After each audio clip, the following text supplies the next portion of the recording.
Hello everyone, स्वागत है आप सबका एक बार फिर से स्टडिंग पायनियर क्लासेस में। आज हम स्टार्ट करने जा रहे हैं न्यू एजुकेशन पॉलिसी। ये एक ऐसा चैप्टर है जिससे हमें कई एग्जाम्स, चाहे वो आपका रीट मेंस एग्जाम हो या फिर अभी जो नवंबर में जो अभी नवंबर एंड में जो एग्जाम होंगे एनवीएस के, टीजीटी पीजीटी के, तो उसमें भी एक चैप्टर उसमें इंक्लूड किया गया है सिलेबस में, नई शिक्षा नीति। तो 3 से 4 क्वेश्चन उस एग्जाम में आएंगे। और जो हमारा थर्ड ग्रेड एग्जाम है फरवरी में, उसमें भी 1 से 2 क्वेश्चन जो है राष्ट्रीय शिक्षा नीति 2020 से पूछे जाएगा। तो हमारा टॉपिक क्या है सिलेबस में, वो है कि राजस्थान के परिप्रेक्ष्य में। तो राजस्थान के संदर्भ में तो अभी इसका कोई सवाल नहीं है, क्योंकि राजस्थान में जो है राष्ट्रीय शिक्षा नीति 2020 को अभी राज्यों के ऊपर जो राज्य के ऊपर छोड़ा जाता है। इसको कोई भी शिक्षा नीति जब लाई जाती है तो उसमें अलग अलग राज्यों को समय दिया जाता है कि वो उसमें चाहो तो कुछ सुधार कर सकते हैं। जैसे राष्ट्रीय शिक्षा नीति पूरे देश के लिए लागू होती है, पर राज्यों को ये सीमा है, राज्यों को ये छूट होती है। जो शिक्षा, क्योंकि क्या है, समवर्ती सूची का विषय है, इसमें राज्य और केंद्र सरकार दोनों कानून बना सकती है। इसलिए राजस्थान में अभी इसमें कुछ प्रक्रियाधीन है, कुछ चीजें लागू की जा चुकी हैं। जैसे लागू करने की अगर हम बात करें तो जो महात्मा गांधी विद्यालय में बाल वाटिका, जो नर्सरी नर्सरी जो क्लासेज होती है, प्री नर्सरी, उनमें भी इसको अभी धीरे धीरे शुरू किया जा रहा है। तो एनईपी 2020 जो है, न्यू एजुकेशन पॉलिसी 2020, ये कब से शुरू हुई और कब इसका क्या क्रियान्वयन है, इसको हम जानेंगे। सबसे पहले 1968 में शिक्षा नीति लाई गई थी देश में। वो थी प्रथम शिक्षा नीति। वो कौन सी प्रथम शिक्षा नीति थी? ठीक है, प्रथम राष्ट्रीय शिक्षा नीति थी। ये थी किसके समय में? इंदिरा गांधी के समय में। इंदिरा गांधी के समय में ये शिक्षा नीति लाई गई थी। उसके बाद 1986, ये 1968 के बाद फिर 1986 में ये दूसरी शिक्षा नीति थी, जो कि किसके समय में लाई गई? राजीव गांधी के समय में। ठीक है, राजीव गांधी के समय में। उस समय कौन प्रधानमंत्री थे? राजीव गांधी। अब इसके बाद कब? 1992 में, 1992 में ये जो शिक्षा नीति थी दूसरी, इसमें क्या हुआ कि संशोधन की जरूरत थी, कुछ सुधार करने थे। देखिए साथियों, शिक्षा नीति होती है जो पूरे देश के लिए लागू की जाती है। जो हमारा एजुकेशन सिस्टम वर्तमान में है, जिसमें हमें कुछ सुधार की जरूरत है। हम जो चाह रहे हैं कि हम जो साक्षरता, जो लक्ष्य निर्धारित किए जाते हैं सरकार के द्वारा, अगर वो प्राप्त नहीं हो रहे हैं तो समय समय पर इसमें जो है अलग अलग शिक्षा नीति लाई जाती है। जैसे 1986 में जो शिक्षा नीति आई थी, फिर उसमें 1992 में एक सुधार किया गया, अमेंडमेंट किया गया प्रथम बार। और ये किसके समय में किया गया था? नरसिंह राव समिति, या नरसिंह राव उस समय पे कौन थे? प्रधानमंत्री थे, उनके समय में ये संशोधन किया गया था। यहाँ पर मैं आपको जो जो फैक्ट वाली चीजें होगी उसको हम लिख करके बताऊंगा, और चाहो तो आप इसे नोट कर सकते हो। ठीक है, अब 1986 के बाद 2000, ठीक है, 1986, इसके बाद कब? 2020 में। 1986 के बाद सीधा 2020 में, यानी कि 34 वर्षों बाद। कब? 34 वर्षों बाद। ये एग्जाम में प्रश्न पूछा गया है कि जो अभी नई शिक्षा नीति 2020 लाई गई है, ये कितने वर्षों बाद, मतलब जो दूसरी शिक्षा नीति थी उसके कितने वर्ष बाद लाई गई है, या फिर ये जो शिक्षा नीति थी इससे पहले उसको कितने सालों बाद जो है प्रतिस्थापित करेगी। तो ये जो है 34 वर्ष पुरानी जो शिक्षा नीति थी 1986 की, जो चली आ रही थी पहले, उसको प्रतिस्थापित करेगी। तो कितना? 34 वर्ष बाद। ये आपको ध्यान में रखना है। ये कितने समय बाद लाई गई है शिक्षा नीति 2020? 34 वर्ष बाद ये शिक्षा नीति लाई गई है। अब शिक्षा नीति यानी कि शिक्षा की पहुंच जो है हर तबके तक हो, यानी कि समाज का हर वर्ग, चाहे वो गरीब, चाहे वो पिछड़ा हो, चाहे वो उन्नत वर्ग हो, हर वर्ग तक शिक्षा पहुंच सके। और शिक्षा क्या हो? क्वालिटी एजुकेशन की बात की गई है साथियों इसमें। इसकी क्वालिटी एजुकेशन, यानी कि हम बात तो करें कि अलग अलग जो मापदंड निर्धारित किए गए हैं, जैसे एक शिक्षक बनने के लिए सरकार ने, या फिर जो एनसीटीई है उसके द्वारा अलग अलग मापदंड निर्धारित किए जाते हैं कि आपको इतनी योग्यता है तभी आप जो है शिक्षक बनने के लिए काबिल हो। तो क्वालिटी एजुकेशन यानी गुणवत्तापूर्ण शिक्षा मिले बच्चों को, और एक अफोर्डेबल एजुकेशन हो। ऐसा नहीं है कि हर चीज में, जैसे अभी शिक्षा जो व्यापार बन चुका है, शिक्षा एक तरह से व्यापार बन चुका है, यानी कि इसको कई जगह पर हम देखते हैं कि जो गरीब या फिर पिछड़े वर्ग के लोग होते हैं उन तक शिक्षा की पहुंच नहीं है, क्योंकि वो उसकी जो फीस होती है, जो बच्चों की स्कूल की जो फीस होती है, वो उस वर्ग के लोग उसको वहन नहीं कर सकते, उनके लिए वो अफोर्डेबल नहीं है। तो इसमें यह बात की गई है कि वहनीय शिक्षा हो, यानी कि हर तबके तक, हर वर्ग तक जो है शिक्षा पहुंच सके। और उत्तरदायित्व, तो इन तीन बातों की जो है एजुकेशन पॉलिसी 2020 जो है उसमें डिस्कशन उसमें किया गया है, उसमें चर्चा की गई है। क्वालिटी एजुकेशन, वहनीय शिक्षा और उत्तरदायित्व। तो आप इसको नोट कर लीजिए। फिर ये जो एजुकेशन पॉलिसी है, ये अगर आपसे पूछा जाए तो स्वतंत्र भारत की जब हम बात करते हैं तो कब की बात करते हैं? जब भारत स्वतंत्र हुआ था 1947 में। तो उसके बाद से कौन से नंबर की शिक्षा नीति होगी? तीसरे नंबर की शिक्षा नीति होगी है, तीसरे नंबर की शिक्षा नीति। क्योंकि पहली कब थी? जैसा आपको बताया 1968, दूसरी 1986 और जो तीसरी है अभी 2020 में। कितने वर्षों बाद? 34 वर्षों बाद लाई गई। तो तीसरे नंबर की शिक्षा नीति है। अब इसके प्रारूप के बारे में जान लेते हैं कि कौन इसके अध्यक्ष थे, कौन सी समिति थी जिसने इस शिक्षा नीति को लागू करने का प्रस्ताव दिया। चलिए देखते हैं अगला। तो एनईपी 2020, एनईपी 2020 में जो है अध्यक्ष कौन थे? अध्यक्ष थे इसके के कस्तूरी रंजन, ठीक है, जो कि पूर्व इसरो, जो हमारा इसरो अंतरिक्ष अनुसंधान संगठन है इसरो, तो पूर्व इसरो प्रमुख के कस्तूरी रंगन इसके अध्यक्ष थे। पूर्व इसरो प्रमुख, पूर्व इसरो प्रमुख जो इसरो के चीफ थे के कस्तूरी रंगन, ध्यान में रखना नाम के कस्तूरी रंगन, ठीक है, नाम ध्यान में रखना है आपको। डायरेक्टली प्रश्न पूछा जाता है यहाँ से कि एनईपी 2020 के अध्यक्ष कौन थे? के कस्तूरी रंगन इसके अध्यक्ष थे। समिति कौन सी थी? के समिति बनाई जाती है ना, सरकार के द्वारा आदेश दिया जाता है कि अलग अलग बड़े बड़े उसमें आईएएस ऑफिसर्स, कोई चीफ या फिर डीआरडीओ, इसरो, अलग अलग संस्थाओं के जो चीफ होते हैं, प्रमुख होते हैं, उनको इस कमेटी में रखा जाता है। तो केंद्र सरकार ने क्या किया? आदेश दिया, एक कमेटी बनाई गई। अब उस समिति का गठन कब हुआ था इसको भी हम देखेंगे। समिति का नाम क्या था? कस्तूरी रंगन समिति, ध्यान में रखना, कस्तूरी रंगन समिति, कस्तूरी रंगन समिति इस समिति का नाम था। अब इस समिति का गठन कब किया गया था? जून 2017 में इस समिति का क्या किया गया था? गठन, ध्यान में रखना डेट, जून 2017 में समिति का गठन किया। अब समिति का गठन हो गया, अब कैबिनेट में मीटिंग होगी, जो हमारी केंद्र सरकार है, केंद्र सरकार थी उस समय, तो वहां पर केंद्र सरकार ने आदेश दिया समिति को कि आप ड्राफ्ट बनाइए, आप जो है देश को हमें नई शिक्षा नीति देनी है, तो उसमें क्या क्या नई चीजें जोड़ सकते हैं, क्या क्या उसमें शामिल हम करना चाहते हैं नई शिक्षा नीति में, आप उस पर पूरा वर्क कीजिए। तो इन्होंने जो है जून 2017 में इसका गठन हुआ और करीबन 2 साल तक इन्होंने इस पूरी नई शिक्षा नीति पर कार्य किया। इसके बाद में इन्होंने जो ये नई शिक्षा नीति का पूरा ड्राफ्ट बनकर तैयार हो गया। जो ड्राफ्ट जिसे हम कहते हैं, एक फाइल मान लीजिए आप, ठीक है, जैसे हम हमारा कोई प्लान होता है ना, तो हम उसमें पहले काम करते हैं, कोई पूरा एक योजना बनाते हैं, तो उसी तरह 2 साल तक पूरी योजना बनाने का काम चला कि क्या क्या नई शिक्षा नीति में शामिल होगा। अब ये जो ड्राफ्ट बनकर तैयार हुआ कब? मई 2019 में, मई 2019 में ड्राफ्ट बनकर तैयार हो गया। अब क्या हुआ कि ये जो समिति थी कस्तूरी रंगन समिति, जिसके अध्यक्ष कौन थे? के कस्तूरी रंगन, बाकी और भी सदस्य थे, पर मुख्यतः हमें क्या याद रखना है? के कस्तूरी रंगन को। जून 2017 में समिति का गठन हुआ, समिति ने मई 2019 में अपनी रिपोर्ट किसको सौंपी? केंद्र सरकार को। किसको सौंपी है रिपोर्ट? जो ड्राफ्ट बनकर तैयार हुआ था मई 2019 में, कैबिनेट को सौंप दिया या फिर केंद्र सरकार को, कैबिनेट को सौंपा, ये ध्यान में रखना आप। अब सरकार को हमने जो समिति थी उसने अपना काम करके सरकार को दे दिया। अब मंजूरी कब मिली? इस शिक्षा नीति को मंजूरी कब मिली? सबसे इंपॉर्टेंट पॉइंट है ये कि शिक्षा नीति को मंजूरी कब मिली।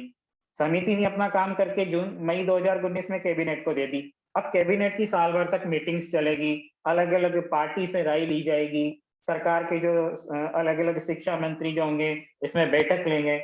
अब 1 साल तक पूरा बैठकों का दौर चला, ठीक है, मई 2019 से जुलाई 2020 तक। तो फाइनली जो डेट आपको याद रखनी है, 29 जुलाई, क्या 29 जुलाई 2020 को जो केंद्रीय मंत्रिमंडल था, इसमें उन्होंने जो है इस शिक्षा नीति को मंजूरी दी। ठीक है, आपको क्या ध्यान में रखना है कि केंद्रीय मंत्रिमंडल ने, जो क्वेश्चन पूछा जाएगा कि नई शिक्षा नीति को मंजूरी कब दी, 29 जुलाई 2020 को नई शिक्षा नीति को मंजूरी दी। अगला जो इससे रिलेटेड फैक्ट है वो आपको यहाँ पर ये ध्यान में रखना है। अब साथियों, इससे रिलेटेड अलग अलग फैक्ट होंगे, जैसे यहाँ तक तो इसका नॉर्मल पूरा प्रोफाइल था कि किस तरह से क्या इसका प्रोसेस चला, कौन अध्यक्ष था, कौन किस समय में क्या इसमें संशोधन किया गया। अब उनको हम देखेंगे कि इस शिक्षा नीति में क्या क्या शामिल था। यस, तो एनईपी 2020 के तहत केंद्र और राज्य सरकार के सहयोग से शिक्षा के क्षेत्र पर जो जीडीपी होती है, यानी कि जीडीपी की अगर हम बात करें, सकल घरेलू उत्पाद जो होता है, जीडीपी के 6% हिस्से के बराबर इन्वेस्ट किया जाएगा। यानी कि जो सरकार को विभिन्न स्रोतों से जो आय होती है ना, अलग अलग टैक्स, गवर्नमेंट को जो इनकम होती है, जो इनकम को इन्वेस्ट करना होता है सरकार को कहीं ना कहीं, तो एजुकेशन पर, शिक्षा पर कितना इन्वेस्ट करेगी सरकार, कितना, 6%। ऐसा इसमें इस न्यू एजुकेशन पॉलिसी में बताया गया है कि एनईपी 2020 के अंतर्गत जो हमारी जीडीपी है, देश की जो जीडीपी होती है, सकल घरेलू उत्पाद जो होता है, उसमें शिक्षा पर कितना परसेंट, 6% निवेश का लक्ष्य रखा गया है। 6% निवेश का लक्ष्य रखा गया है। अब आपको पता होना चाहिए कि वर्तमान में कितना है, 2.7%। अब आपके मन में यहाँ पर एक डाउट होगा कि न्यू एजुकेशन पॉलिसी तो आ चुकी है, मंजूरी भी मिल चुकी है, क्या ये लागू हो चुकी है? तो साथियों, जब भी कोई एजुकेशन पॉलिसी आती है तो उसमें एक टाइम पीरियड निश्चित होता है, अलग अलग समय पर अलग अलग चीजों का। जैसे मान लीजिए 2030 तक इसमें टारगेट रखा गया है कि कंप्लीटली इस एजुकेशन पॉलिसी को वर्ष 2030 तक लागू कर दिया जाएगा। जैसे अलग अलग संशोधन हम शिक्षा में 10वीं बोर्ड की जो परीक्षा होती है, या फिर जो वोकेशनल एजुकेशन स्टार्ट होगी, तो अलग अलग दायरे में ये एक सीमा रखी गई है कि यहाँ तक हमें इसको पूरा करना है। तो लगभग 10 वर्षों का इसके लिए समय रखा गया है। अब पहला पॉइंट क्या है कि जीडीपी में एजुकेशन का कितना इन्वेस्ट होगा, एजुकेशन के सेक्टर में 6%।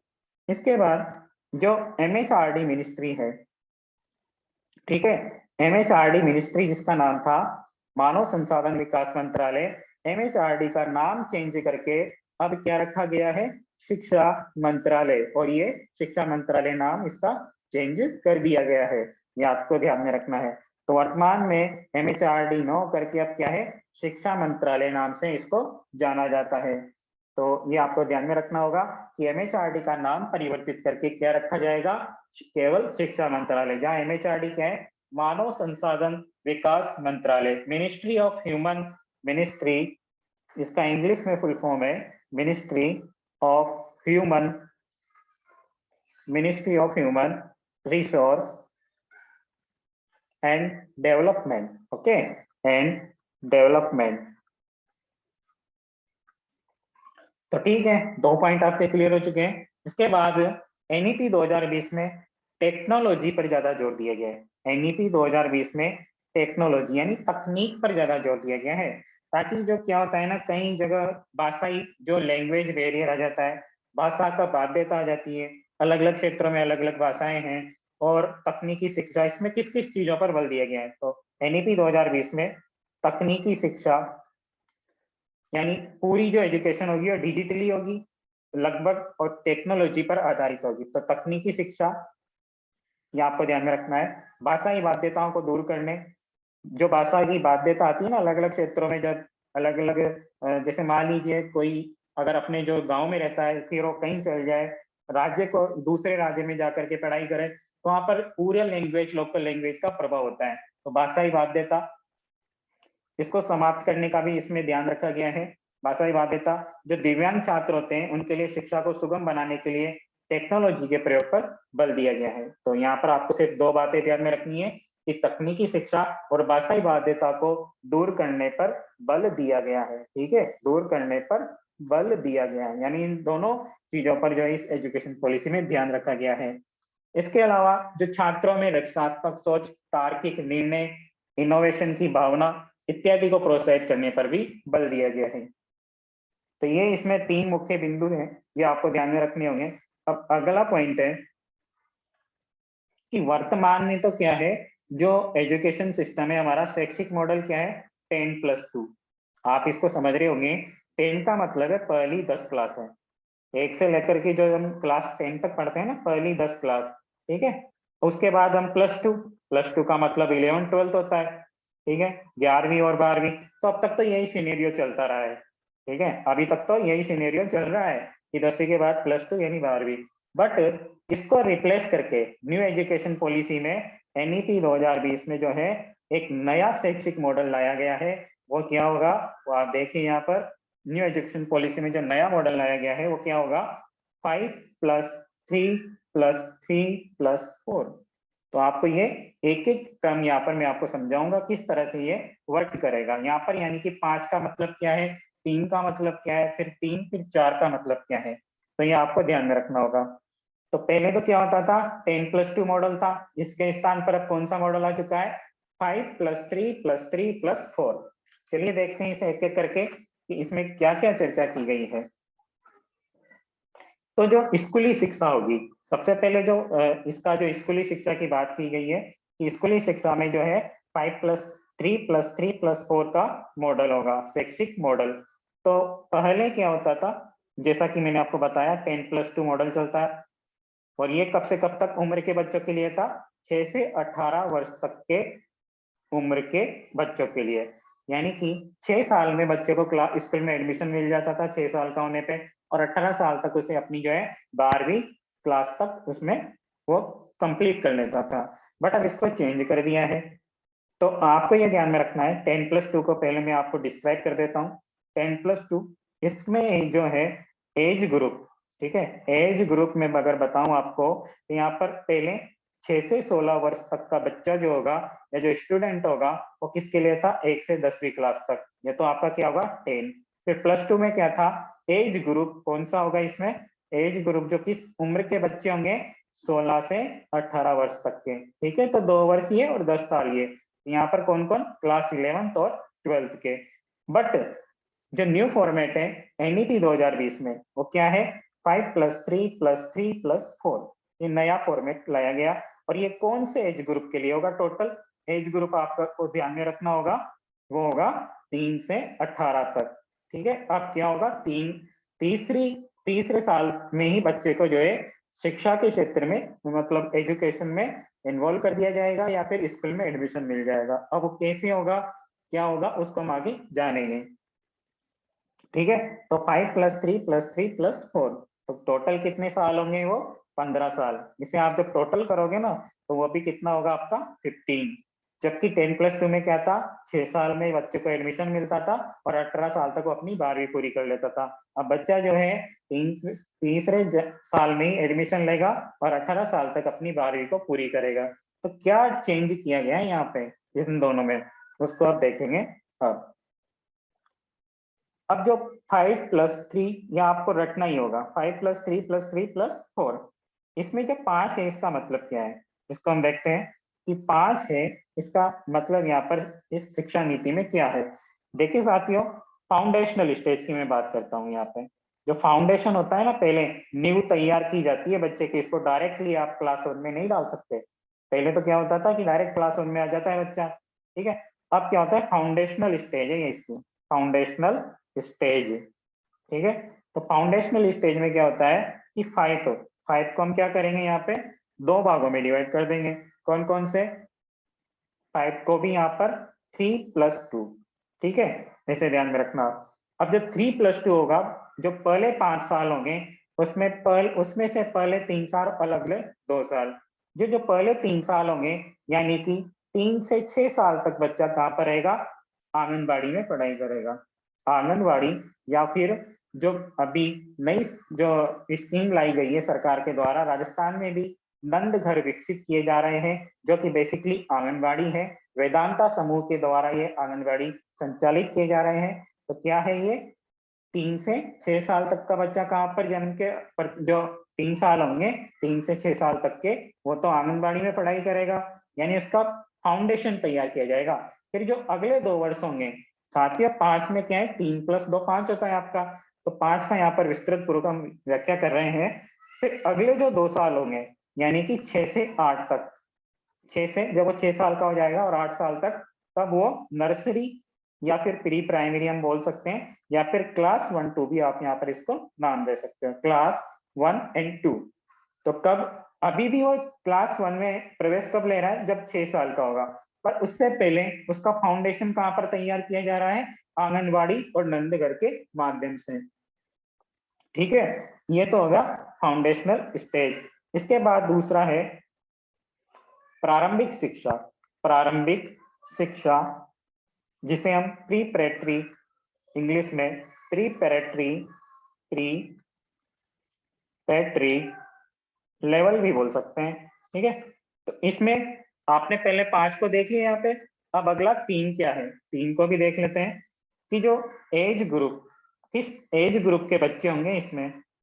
इसमें एज ग्रुप होगा 8 से 11, क्योंकि देखिए 3 साल है यहाँ पे, 8 से 11 के बीच में कितने साल होंगे, 3 साल होंगे टोटल। एज ग्रुप कौन कौन से बच्चे होंगे, जो 8 साल के हो गए हैं और 11 साल तक, किस क्लास में वो पढ़ेंगे, तो ये किस क्लास के लिए, फॉर क्लास 3 to 5, यानी 3 से 5वीं तक की जो क्लास होगी, फर्स्ट सेकंड क्लास तो उन्होंने अपनी इस 5 वाली स्कीम में कर लिए कंप्लीट। जो +3 है आगे, वो 8 से 11 साल तक के बच्चों के लिए होगा, तो वो कौन सी क्लास होगी, 3 से 5। इसी तरह जो नेक्स्ट है मध्य स्तर, इसके बाद क्या होगा, मध्य स्तर आएगा, जिसमें भी क्या होंगी, 3 क्लासें होंगी टोटल, और 3 साल एज ग्रुप का होगा टोटल। तो ये एज ग्रुप कौन सा होगा इसमें, इस एज ग्रुप के बच्चे होंगे, वो होंगे 11 से 14। ओके, 11 से 14 साल तक के जो बच्चे होंगे, वो किस क्लास के लिए होगा, ये क्लास के लिए होगा यहाँ पर 6ठी से 8वीं, 6ठी से 8वीं, ये आपको ध्यान में रखना है।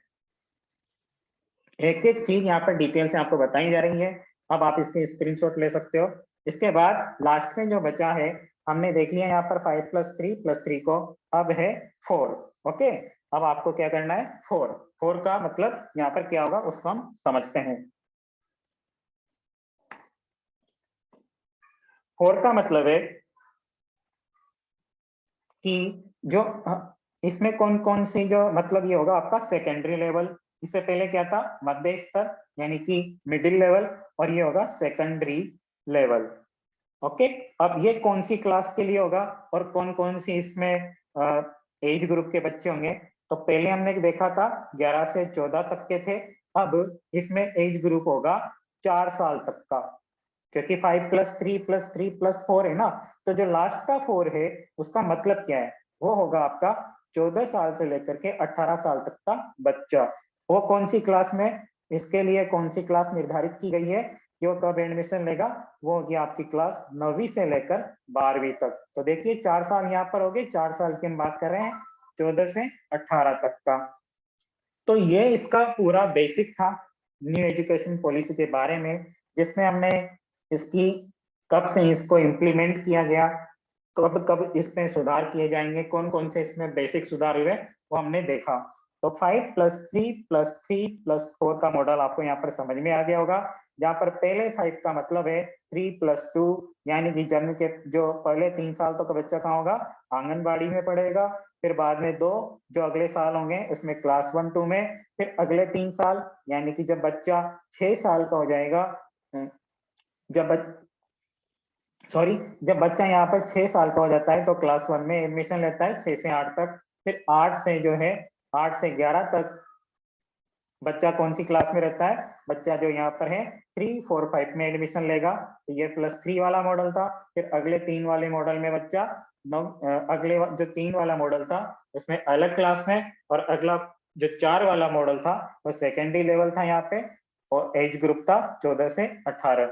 तो ये था न्यू एजुकेशन पॉलिसी से रिलेटेड कुछ फैक्ट। बचा हुआ जो भी इसका पार्ट होगा वो अगली क्लास में कंप्लीट कराया जाएगा। आई होप आज का मैटर जो आपको प्रोवाइड किया गया वो आपको समझ में आया होगा। तो इसी तरह चैनल को अपने दोस्तों के साथ शेयर कीजिए। अगर अभी तक आपने चैनल को सब्सक्राइब नहीं किया है तो जरूर सब्सक्राइब कीजिए। Thank you.